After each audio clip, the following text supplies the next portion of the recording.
So I believe that every car enthusiast wants a lift in their garage.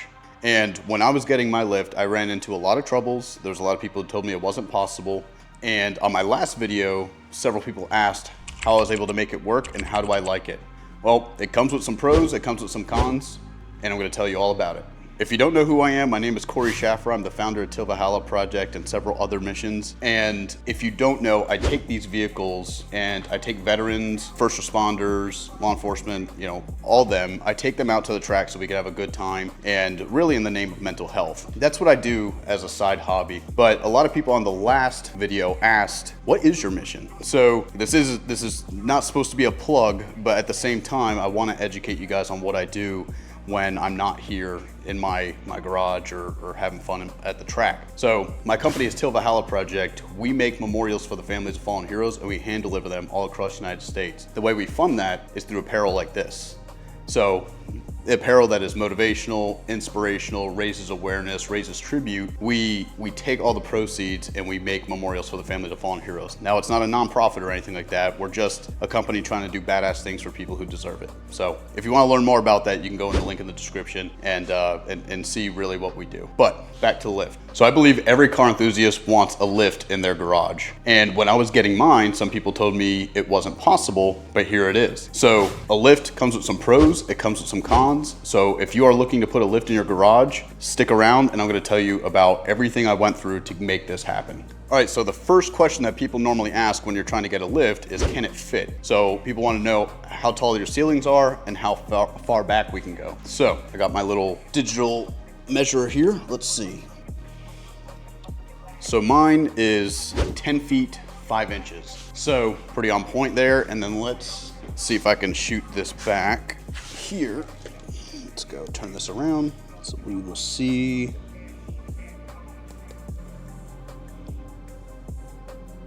It's about 18 feet based on where this falls. I'll shoot it again, make sure. 18 feet, 1 inch, something around there. So about 18 feet back, about 10 feet tall. Now, if you look at the Supra, okay, you can see just how close this is. Now you might say, oh, well, you got some room. But the thing is, when you have a lift, you have these locking points. So in order for me to get the Supra down, I actually have to lift it before I drop it. Now, I have to do this very, very slowly in my case, so that way I don't make it collide with the garage door. Now, when people normally get a lift, they usually swap out their garage door. And this is where the first problem I ran into. So I guess this type of door that I have, whatever this may be, is vinyl. So these are brand new homes. These are all new construction homes. But unfortunately with new construction, they tend to cheap out on some things. And it looks like they cheaped out on the garage door. So it's well insulated and that type of stuff. But apparently the type of door it is not able to have the type of tension we need to turn this into a high bay. Now, if it was a high bay, I would have this go all the way up to the ceiling and I would have a lot more room down here. But what I've had to do is back the vehicles in. So now that I back the vehicles in, it actually gives me enough room to stack both of them. So when you ask the question, is it going to fit? The answer could be yes, it could be no. It really depends on your car setup.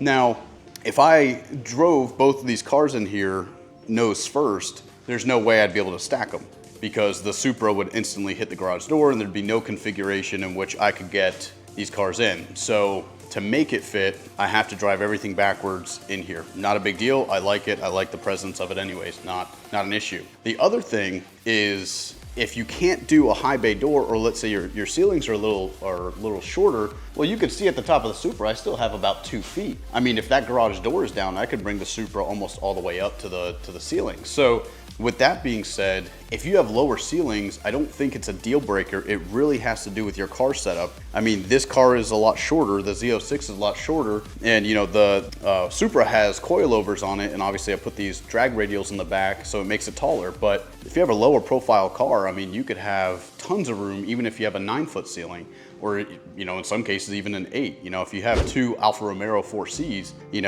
you're probably not gonna run into an issue. So you have to measure your vehicles and what you plan to get. And that's what I had to do, is I had to plan which vehicles I got, and the Z06 was a planned vehicle to say, hey, is this gonna work? Now, if I wanna go try to put in a bigger vehicle, a truck, I had a Hellcat that didn't fit in here.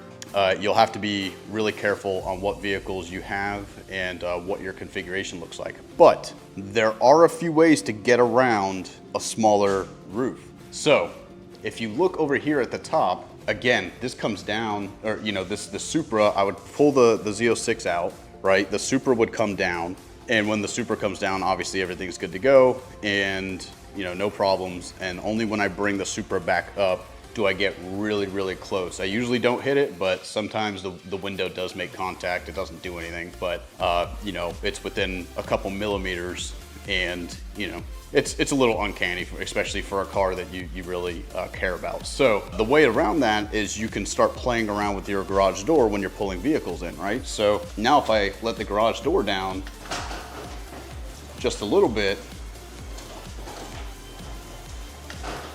so right there, I have plenty of room to get the Supra up a little bit more, so that way I can get it into the locking position. I can drive the Corvette out, that's plenty of room there. So you can start playing around with it, where you might have to bring your top car in first, get the garage door down a little bit, bring the car up, and then you can put it in its locked position, make sure that the garage door doesn't collide with the car, and then you can pull your second car in. So you just might have to move your garage door a little bit. It really depends, again, on your car setup there. But for my situation, it works perfect. I don't have to worry about letting it come back. It gets really, really close, but it doesn't collide.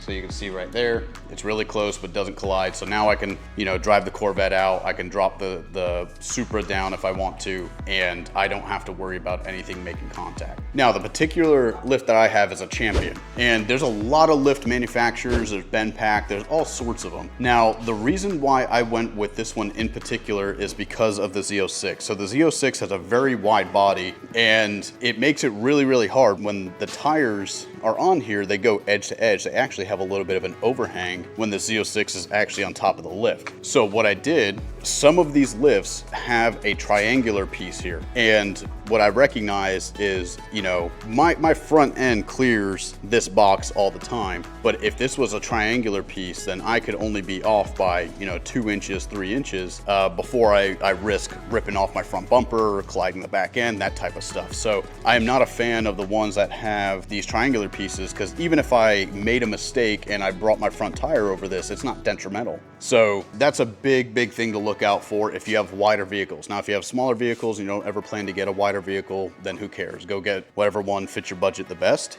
But this one in particular, was about a $5,000 lift, and I did it because I didn't risk colliding any of my vehicles. So even if you look at the profile of the Z06 now compared to the lift versus the Supra is not a super skinny car, but you can see it's very edge to edge. So if I had a triangle bracket here, I could catch something pretty bad and make a big mistake. So you might be asking, what is the experience with the lift? Well, it's slow. It's extremely slow. I'm not gonna demonstrate it for you guys, but I mean, it could take you, 5 minutes to get a car out, which doesn't sound like it's that long, but when, you're ready for date night, or if I had a neighbor come by and go, oh my God, is that a Supra? And I'm like, yeah, man. He's like, oh, can I take a ride? And I'm like, sure. And then it's like, okay, pull the Z06, go get the keys, pull the Z06 out. You have to lift this up so it unlocks, go down really, really slowly. Then you got to set out your ramps over here, right? You gotta get your ramp set out, let that go down, start the car, take it out,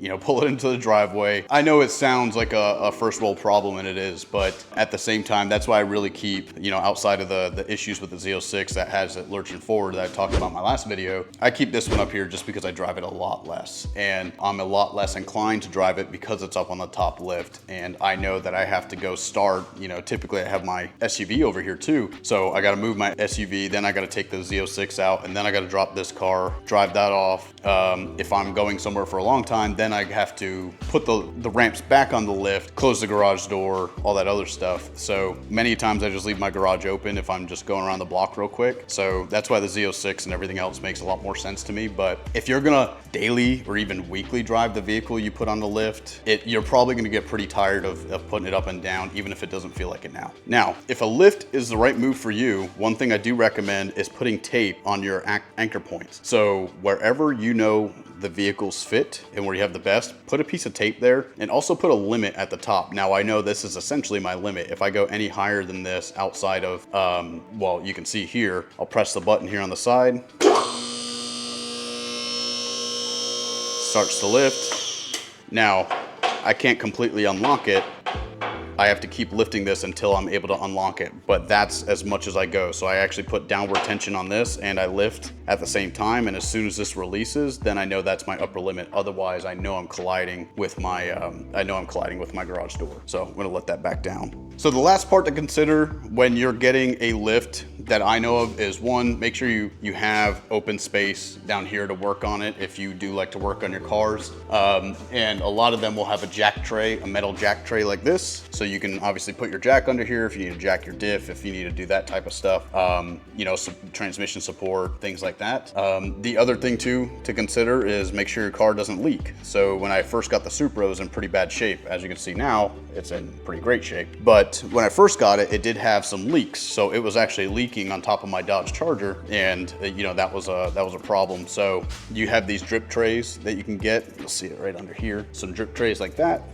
And that will keep you in pretty good shape. But the last thing to consider is anchoring. So these lifts, when I first bought this, Champion recommended that I do not anchor them. And I said, why? Well, because they move. So you can move this lift, and I've moved it several times. You have these wheels that you can mount to the bottom here. So you mount them here. It's kind of hard to explain, but you put one side in here, and when you drop the lift, you can drop a pin.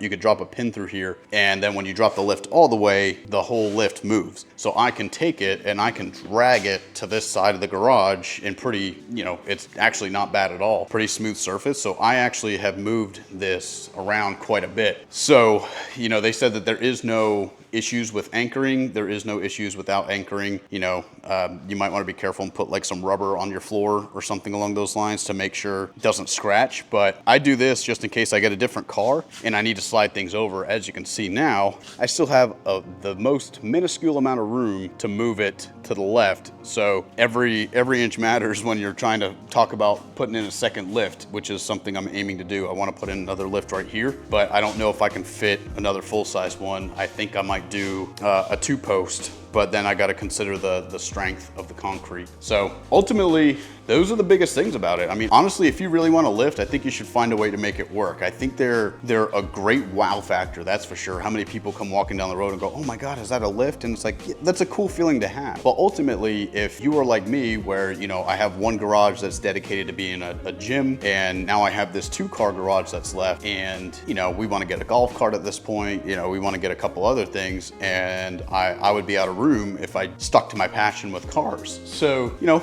a lift to save space, a lift to work on the car. I mean, I completely tore down this Supra, and you know, one day maybe I'll do a video on it, but I completely tore this car down. It was nothing, there was nothing under it. All the subframes were out.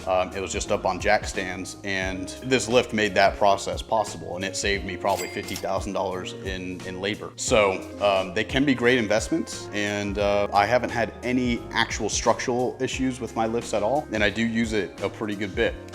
Maybe last tidbit would be they're not that easy to pull on, and you know, I do like to track my cars. I do like to drive pretty aggressively, you know, as safely as possible, right? But at the same time, I try to consider myself a good driver. But I mean, even lining these things up to back in yourself is going to take a good bit of practice, and you run into small issues. I even put grip tape on top of my things where, you know, the slicks on the Supra couldn't grab enough, so that way basically anytime I was just trying to get up on this lift, I was slipping. So working the clutch, trying to deal with slippage, you know, that type of situation. Depending on the way your garage is set up, you might not run into any of those issues, but I did. So just keep in mind a lot of the nuances, because you can get really blinded by the idea on how cool it might be to have a lift in your garage, but there are definitely some nuances. Don't make anything unsafe. Consider the way you're gonna bring your cars in. Consider what vehicles you're gonna have. Consider if you're gonna go a high bay door where you do the side motor, and and the door, you know, really hugs the ceiling, consider if that's even a possibility for you. And consider if you're going to drive your car that's on the top of the lift, if you're going to drive that often, I mean, a lift can just be a nightmare. I mean, the amount of time it's going to take to start one, pull out another, X, Y, and Z, it can get pretty daunting. So I love mine, and I'm going to get another one, and hopefully the next car or next house has a 6-car garage, so that way I can double up on that. So it'd be great to be able to fit 12 cars in the garage, but I'm not there yet, one step at a time. If you guys have any suggestions on videos that you guys want to see, please let me know. Just on the last video that has, you know, over 7,000 views at this point in time, that made my day for sure. And the amount of suggestions that have come from it have been amazing. So please, if you guys have anything that you want to see from me, whether that's here or in business or mission or philanthropy or on the track or house updates, whatever you want, please let me know. I'm trying to find my voice on this platform. So I'm here for you guys. I'm here to help you solve your problems. And if there's something I've done that you haven't done yet and I can help you avoid the pain, then that's a win for me. Thanks guys. I will see you soon.